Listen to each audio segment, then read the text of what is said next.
I hope maybe some people watching this may be living in countries which have governments who might have been a bit more effective in controlling the virus than we have in the UK.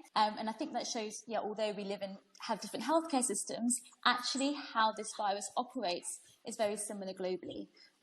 So this pandemic, it is exposing the cracks and the vulnerabilities of our healthcare systems and of our social infrastructure. And it not only exposes, but it aggravates the deep inequalities that exist in our societies, whether that's gender inequalities, economic inequalities, racial inequalities. Those in our society who are already discriminated against or who are marginalised are the ones who are more likely to have poor health, more likely to die from the virus, and a lot of the time more likely to be exposed to the virus in the first place. And we are seeing that very clearly in the UK.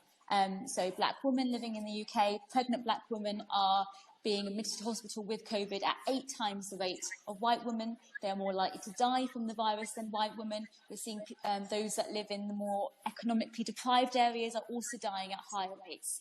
And also what we're seeing in the UK, and something that we've also seen in previous pandemics, is that the indirect impact of the virus, and that's disruption to healthcare services, the disruption to the economic system and your social system, that indirect impact is wider and much more deeper and long-lasting than the actual direct mortality that you get from the virus. And again, we're already starting to see this in the UK, so increasing rates of gender-based violence, as mentioned. We're seeing increasing mental health problems, increasing numbers of unplanned pregnancies. And again, it is those who are discriminated against and marginalised, and those at the sharp end of inequalities, who will be disproportionately hit by these indirect impacts, and their health will suffer as a result.